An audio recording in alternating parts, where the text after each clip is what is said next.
Premier ministre. La parole est à monsieur Yannick Moreau.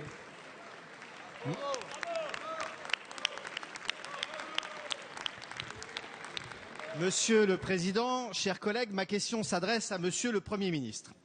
En ces temps troublés par la théorie du genre, je tenais à l'affirmer sans détour, je ne suis pas Yannick Moreau, ou du moins pas celle qui recommande, pour pérenniser notre système de retraite, de taxer encore et encore les retraités et les entreprises. En ce 18 juin 2013, je voudrais appeler le gouvernement à résister aux vieilles recettes socialistes et à avoir le courage de dire clairement oui au report de l'âge légal de la retraite à 65 ans, oui à l'alignement immédiat des régimes de retraite publics et privés, oui à la suppression de tous les régimes spéciaux. Mettez fin à l'injustice qui permet à certains fonctionnaires de partir en moyenne à 55 ans quand l'âge moyen de départ à la retraite dans le privé est de 62 ans. Mettez fin aux privilèges de certains régimes spéciaux financés par les contribuables. Nos compatriotes savent-ils qu'ils font chaque année un chèque de 3,3 milliards d'euros pour financer la seule retraite des agents de la SNCF? Après avoir tant prôné l'égalité, sauf pour les enfants privés légalement d'un père ou d'une mère, vous êtes face à vos promesses, face aux Français. Pour garantir l'avenir des retraites, favorisez la compétitivité au lieu de l'étouffer par l'impôt. Soutenez la famille, notre espérance pour l'avenir de la France. Ayez l'audace d'entendre les propositions de l'opposition en matière de capitalisation par points. Ayez l'audace de reprendre les propositions courageuses de la droite pour plus d'égalité et plus de justice dans notre système de retraite. La parole est à madame Marisol Touraine, ministre des Affaires sociales et de la Santé.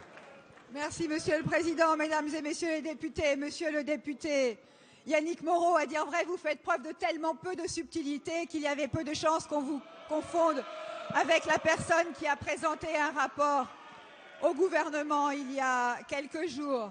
Et je dois vous le dire très directement et très simplement, Monsieur le député, si vos seules recommandations pour le gouvernement, c'est de refaire toutes les erreurs que vous avez faites au cours des dernières années, nous pouvons vous dire avec toute certitude que nous n'allons pas nous engager dans la même voie. Nous ne nous engagerons pas dans la même voie car nous voulons une réforme de justice et de responsabilité. Parce que nous ne voulons pas d'une réforme qui se contente de modifier des paramètres, mais nous voulons redonner confiance aux jeunes générations dans l'avenir de notre système de retraite. Et pour cela, nous devons prendre en compte des situations de justice qu'il nous faut réparer. Justice envers les femmes qui aujourd'hui ont des retraites inférieures à celles des hommes. Justice envers celles et ceux qui ont commencé à travailler jeunes ou ont eu des carrières pénibles. Justice envers celles et ceux qui ont connu des carrières hachées et qui sont confrontés au chômage. Et c'est en tenant compte de l'ensemble de ces paramètres, monsieur le député, que le gouvernement va engager une concertation approfondie, une concertation dense, une concertation qui nous permettra d'écouter et d'entendre l'ensemble des points de vue et non pas, comme vous l'avez systématiquement fait, de passer en force. Alors je vous le dis, monsieur le député, à l'évidence, nous ne reprendrons pas les recettes de la droite parce que nous avons, nous, la volonté d'une réforme concertée et d'une réforme de justice. Merci, madame.